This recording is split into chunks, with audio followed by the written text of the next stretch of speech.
you ever wondered what your own social media data says about you? For example, who never followed you back or unfollowed you? What topics you tweet about the most? Or maybe you're worried that that old, offensive, and cringy tweet that you sent 10 years ago is going to come back to haunt you. The good news is that you no longer need one of those third-party apps in order to find out. You can easily analyze data that social media has about you by using ChatGPT or another AI tool. And today I'm going to show you how.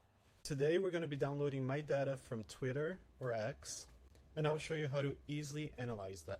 I'll make a separate video later showing you how to do the same with Instagram or Facebook data, but just know that it works basically the same.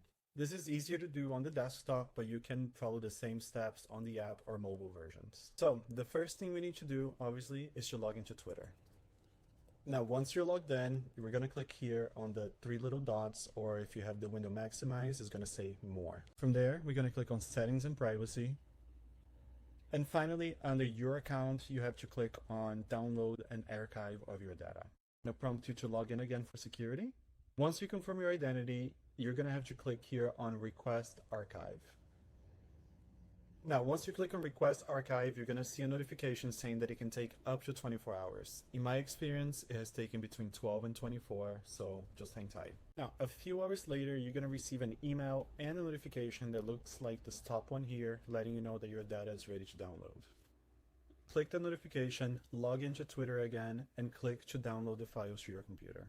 Once it's downloaded, you're going to get a folder that looks like this. It's going to be called Twitter-the date of the download.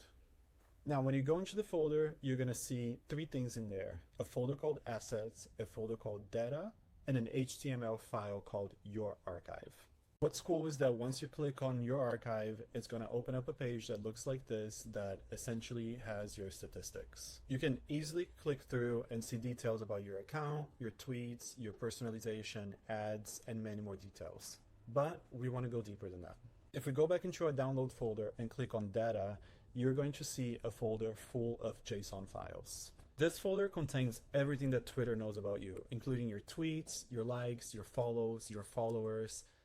Literally anything that they know about you is going to be in here. As I mentioned, this is a folder full of files called .json, which means that they are structured files full of data. It's essentially like a spreadsheet saved in a web-friendly format. And the cool part is that ChatGPT can read them as is. You don't need to worry about the format or reformatting or doing anything else. Now, our next step is going to be to open ChatGPT. The paid version is recommended since we're going to be uploading some files, but you can also do this on the free version within certain limits. So now we're going to open up a new chat in ChatGPT, and the first file we're going to be looking at is our tweets. We want to drag the JSON file called tweets.js into ChatGPT. This is the file that contains our tweet data, so it's simply named tweets. From here, you can ask ChatGPT to analyze that data however you need. I do have some sample prompts here. For example, this file contains my full tweet history. Can you analyze it and summarize the top 5 topics or themes that I tweet about?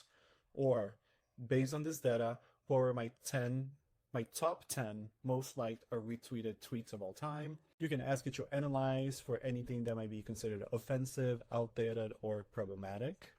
What are the days and times that you usually tweet the most that get the most engagement? So for my case, I'm interested in analyzing my full tweet history. So I'm going to send the first prompt that I mentioned. And as always, I'm going to give it the context of what it is. So I'm telling it, this is my full tweet history, and telling it exactly what I want. When we send that file and upload it, we're going to see that ChatGPT takes a few minutes to think, but it's going to give us a really good analysis. Here you go. For my case, I tweet the most about tech and social media, personal and travel, politics and social issues, pop culture and entertainment, or humor and memes. We can ask it to go deeper into those subjects, so feel free to be creative with the questions that you want to know about. So the next thing that I'm interested in finding out about is who I follow that doesn't follow me back. So I'm going to add this prompt. Here are my two lists, my followers and the accounts I follow. Can you compare them and tell me which accounts I follow that don't follow me back? And then for that, we're just going to go back into our download and upload the two files called follower and following. Very simple. And it will come back to me with a full list of users who I follow who are not currently following me back that I can easily download or copy paste from here. Now, if you're a creator or company, you may be interested in knowing what your personal brand is perceived to be.